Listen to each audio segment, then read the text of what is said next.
आज इस वीडियो में हम बात करने वाले हैं how to crack a job interview. मैंने अपनी ज़िंदगी में न जाने कितने इंटरव्यूज़ क्लियर किए हैं। सो आज कुछ भी थियोरेटिकल बात नहीं करेंगे, जो भी बात करेंगे प्रैक्टिकली करेंगे और जॉब इंटरव्यू को क्रैक करना सीखेंगे। जब आप किसी जॉब इंटरव्यू के लिए जाओगे तो सबसे पहले जो आपका फोकस होना चाहिए वो होना चाहिए अपने कपड़ों पर। आपको फटी हुई जीन्स पहन के नहीं जाना है, टीज पहन के नहीं जाना है। You have to dress formally. अब ड्रेसिंग अप फॉर्मली का क्या मतलब होता है? ड्रेसिंग अप फॉर्मली का मतलब ये होता है, आपको एक शर्ट पहननी है जो साफ सुथरी सी है, नीचे एक पैंट पहन लेना है, and this formal look wherein you have to wear a shirt and a pant goes for both boys and girls. जो पहला था वो था you have to dress formally. बाल वाल अच्छे से सेट करके जाने हैं, एकदम ऐसे स्पाइक्स नहीं बना लेना है। You have to look decent. Second चीज जो आप लोगों को ध्यान रखनी है while going for an interview is hygiene, personal hygiene. अब हाइजीन का मतलब क्या होता है वो मैं आप लोगों को बताने वाली हूँ। जो आपके ये दांत हैं ये साफ होने चाहिए, मुंह से स्मेल नहीं आनी चाहिए, बदबू बिल्कुल भी नहीं, अच्छे से ब्रश करके जाना है। और अपने कानों को, ये तो मैंने कितने लोगों में ऑब्जर्व किया है कि अपने कानों को वो लोग अच्छे से साफ नहीं करते हैं। सो आप लोगों को ये एक बोनस टिप दे रही हूँ मैं कि अपने कानों पे स्पेशली ध्यान देना है और उनको क्लीन करके जाना है। आप डोर को ओपन करोगे और जो वहाँ पे बैठे होंगे उनको आप ग्रीट करोगे depending upon whether it's morning और आफ्टरनून। रात में तो कोई इंटरव्यू आपका लेगा नहीं, there is a specific time, 5-6 बजे तक इंटरव्यूज बेसिकली खत्म हो जाते हैं। So if it is morning आप उनको प्यार से बोलोगे विद अ प्यारी सी स्माइल। अब जो ये स्माइल है वो ऐसे नहीं होनी चाहिए और ऐसे भी नहीं होनी चाहिए, नॉर्मल सिंपल। कैसे? ऐसे। सो आप लोगों को फेस पे एक प्यारी सी स्माइल रखनी है, सामने वाले को अच्छे से ग्रीट करना है, गुड मॉर्निंग मैम और sir, good afternoon ma'am and sir. और वो जब आपको बैठने के लिए बोलेंगे तब आप लोगों को बैठना है सीट पे। दे विल से कि प्लीज हैव अ सीट। उसके बाद आपको बोलना है थैंक यू सो मच और सीट पर बैठ जाना है। उसके बाद से जिस ऑर्गेनाइजेशन के लिए इंटरव्यू देने जा रहे हो उसकी प्रॉपर रिसर्च करके जानी है।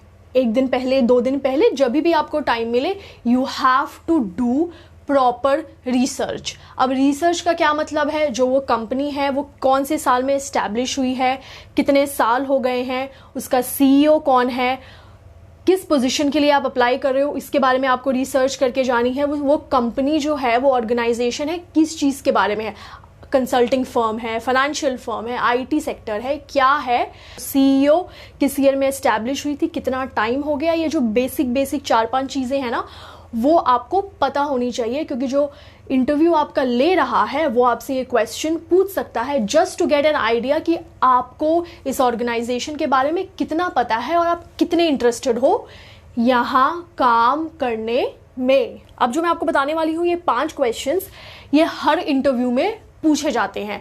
सो ये 5 क्वेश्चंस कोई सा भी इंटरव्यू देने जा रहे हो, किसी भी पोजीशन पे जा रहे हो, you have to prepare these 5 question. जो पहला क्वेश्चन है वो है योर स्ट्रेंथ्स एंड वीकनेसेस।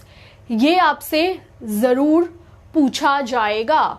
दूसरा क्वेश्चन जो पूछा जाता है वो ये है where do you see yourself in 5 years in this organisation. मतलब कि अगर हम आपको हायर कर लेते हैं इस ऑर्गेनाइजेशन के लिए जिसका इंटरव्यू आप देने गए हो, तो आप 5 साल बाद अपने आप को इस ऑर्गेनाइजेशन में कहाँ देखते हो। वो बेसिकली आपके विजन देखना चाहते हैं कि आप जिस पोजीशन के लिए अप्लाई किया है वहीं रह जाओगे, या फिर आपकी विजन है कि इस ऑर्गेनाइजेशन में, इस कंपनी में आपको ग्रो करना है। उसके बाद से जो क्वेश्चन आप लोगों से पूछा जाता है, जो तीसरा क्वेश्चन है वो है what are your areas of opportunities. मतलब कि आप कहाँ कहाँ अपने आप को देखते हो कि आप इम्प्रूव कर सकते हो। सो ये जो क्वेश्चन है ये भी आपको प्रिपेयर करके जाना है। और ये जो लास्ट क्वेश्चन है ना, ये उन लोगों के लिए है जो एक्सपीरियंस्ड है, जो ऑलरेडी कहीं काम कर रहे हैं और उनको स्विच करना है फॉर अ बेटर पैकेज और for different kind of reasons. ये क्वेश्चन उन लोगों के लिए है, फ्रेशर्स के लिए ये क्वेश्चन नहीं है, सो आप लोग इस क्वेश्चन को स्किप कर दीजिएगा। Why are you leaving your previous organisation, what for और वॉट वेंट रॉन्ग। सो हमेशा ध्यान रखिएगा, कभी भी जिस ऑर्गेनाइजेशन के लिए आप प्रेजेंटली काम कर रहे हो, इवन इफ वो ऑर्गेनाइजेशन में बहुत सारी प्रॉब्लम्स है, बहुत सारी कमियां हैं, है भी या नहीं भी, never bitch about your organisation in which you are currently working और हैव वर्कड फॉर। कभी भी उस ऑर्गेनाइजेशन के बारे में गलत मत बोलिएगा, क्योंकि जो आपका इंटरव्यू ले रहा है वो 1 सेकेंड में समझ जाएगा कि जिसके लिए ये काम करके आया है या आई है, वो उसके बारे में अगर गलत बोल सकता है तो इस ऑर्गेनाइजेशन के बारे में भी गलत बोल सकता है। सो ऐसे लोगों को कंपनीज और ऑर्गेनाइजेशंस कभी नहीं लेती है। रेज्यूमे बनाना है आप लोगों को, वो अच्छे से बनाना है। 1 पेज का रेज्यूमे बनाना है, बिल्कुल सिंपल और क्रिस्प रखना है, फालतू की इंफॉर्मेशन नहीं डालनी है, मैंने ये किया था वो किया था। जिस ऑर्गेनाइजेशन के लिए जा रहे हो उसके रिगार्डिंग जो स्किल्स सेट की जरूरत है उतना लिखिए। एक्स्ट्रा जो भी आपने उस ऑर्गेनाइजेशन में अचीव करा है, for example you have been awarded as one of the top performers, ये सब मेंशन कीजिए। कोई सर्टिफिकेशन कोर्सेज करे हैं वो सब मेंशन कीजिए। अपने कोई अचीवमेंट्स डालिए which is related to your current job profile and make it short and crisp. Plus resume में कभी भी झूठ मत लिखिएगा, बिकॉज द इंटरव्यू जो आपका इंटरव्यू ले रहा है वो आपको ऐसे पकड़ लेगा and once you are caught, वो जॉब आपके हाथ से चली जाएगी। नर्वसनेस होती है, आम है, सबको होती है, लेकिन जो अपनी अंदर की नर्वसनेस है उसको शो नहीं करना है फेस पे, कॉन्फिडेंट रहना है। जब भी आपको नर्वसनेस होगी ना तो आपके बॉडी पे स्पेशली इस पार्ट पे एक सेंसेशन चलेगा, आपको घबराहट सी होगी, थोड़ा सा अजीब सा आपको यहाँ पे भारी भारी सा लगेगा। सो ये मैं आपको एक ब्रह्मास्त्र बता रही हूँ, जब भी यहाँ पे भारी भारी सा लगे ना, वो जो सेंसेशन है उसको देखना स्टार्ट कर देना। जो नर्वसनेस होगी वो आप पे हावी नहीं होगी, जितनी नर्वसनेस होगी या जितने नर्वस होगे उतने तक रुक जाएगी। जैसे ही आप ये सेंसेशन यहाँ पे ऑब्जर्व करोगे ना, तो जितनी नर्वसनेस होगी वहां पे रुक जाएगी, उससे आगे नहीं बढ़ेगी। तो अगर नर्वस हो भी तो शो नहीं करना है और कॉन्फिडेंट रहना है। अगर आपको वो इंटरव्यू क्लियर हो गया, वेल एंड गुड, आपको जॉब मिल गई। बट अगर आपका इंटरव्यू क्लियर नहीं हुआ तो don't be sad but be happy, because उससे अच्छी कोई अपॉर्चुनिटी आपका वेट कर रही है, इसीलिए आप उस इंटरव्यू को क्रैक नहीं कर पाए हो।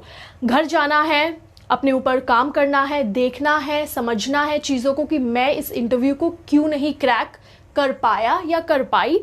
बैठ के अच्छे से सोचना है, अकेले कमरे में अपने आप से क्वेश्चंस पूछने हैं और अपने आप को अच्छे से प्रिपेयर करना है, ताकि जब नेक्स्ट इंटरव्यू दो तो इसमें आप फोड़ दो। अगले वीडियो में मिलते हैं, बाय बाय।